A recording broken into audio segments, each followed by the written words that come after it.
Hey YouTube, welcome back to my corner where we talk about inner health, inner wealth, and inner well-being. This is Sacred Side with Serenity, and today I want to talk to you guys about being present. How to be present, when to be present, how to allow yourself to be present, self-awareness at its finest, moment by moment, second by second. It's not an easy thing, it's a practice, like I always say. I think the very first step to being present is breathing. We gloss over sometimes what breathing really grants us. The presence is a gift. But how do we do it? How do we stay in the moment? How do we allow now to lead our forever? I'm definitely someone who overthinks. I'm definitely someone who overplans. But I have this thing where I like to loosely plan, and if nothing goes that way, I at least have the plan, but I stay in the moment and I allow the moment to direct me. I allow God to be in my present as well. Sending oxygen to your brain literally grants you more access to your brain, grants you more access to the present moment and to the now. Bringing information into my body, data, bringing strength, bringing courage into my body. And so I want us all to take a deep breath together and feel what that feels like, how your mind expands, how your palate becomes more accessible, how words kind of just come to you and flow to you in a state of ease. So I want us all to bring that into your body, to bring the present into you. So breathe in your nose and out your mouth.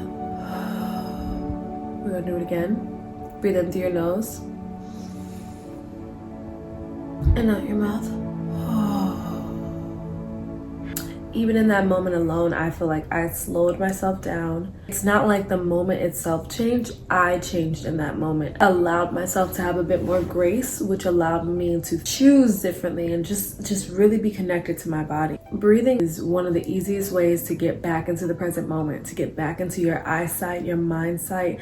Feel your body and what you're feeling right now, because a lot of times we're doing 10 different things. We're over there, we're planning for 6 months ahead, we're planning for tomorrow, we're planning for an event, a trip. We're also holding on to the past and thinking of the things that we could have did better or different or right. We can't go back and we can't go forward. We can only be here. You gift yourself so much when you allow yourself to just be here, because there's a lot more that you can actually do from this state. Second thing for being present. Number 2, when to be present. There is a time and place for everything. So I can't ever say that being in that state of flow is the most productive for everyone. Balance and wholeness is very important. To have grace with yourself and understand you can be both, and you will be both at different times in your life. You might be in a phase or an era right now where you being in your flow state really just maximizes opportunity. I feel like for me, that is where I benefit the most, because I naturally will create a plan, but I create the plan and leave it there. You know, if I need an idea or if I need some structure, I go back there, but I always stay in a state of flow, and it's very productive to me. It won't be for everyone. So it's important to know that and know who you are and what you need.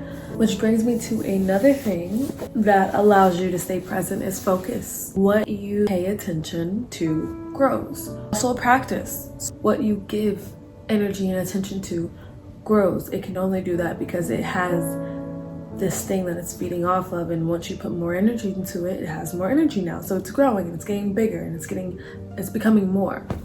When you're meditating and breathing, there may be times when your mind trails off, but that doesn't mean you have to trail off with it.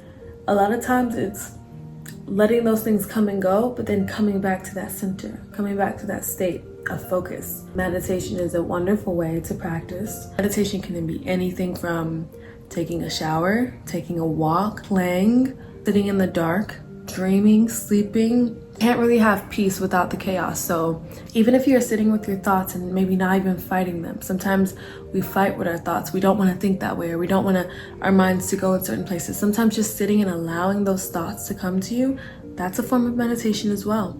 I think meditation gives you time to really be with yourself and be in presence, to connect to God, to connect to yourself. think a lot of people find it difficult wiping away the chaos and just having a peaceful state, but meditation is more about acceptance. Meditation is more about breath and wholeness and realization, connecting.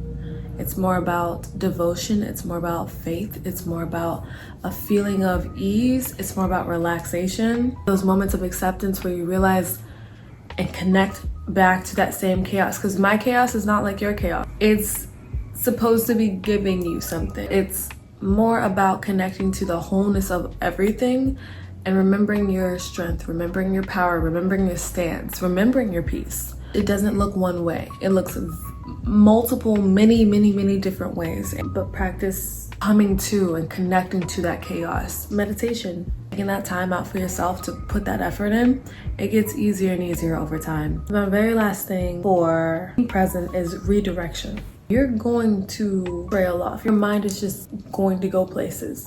It's important to remember how to redirect yourself and get back on that track. That's life, you know? It reminds you of your why. And your why is what gets you back to that source and that energy that will make you feel whole and going to make you feel present. So I hope some of these tips and thoughts were helpful. So leave some down in the comments below and I'd love to hear you guys. But yeah, thanks for watching. I'll catch you guys in the next one.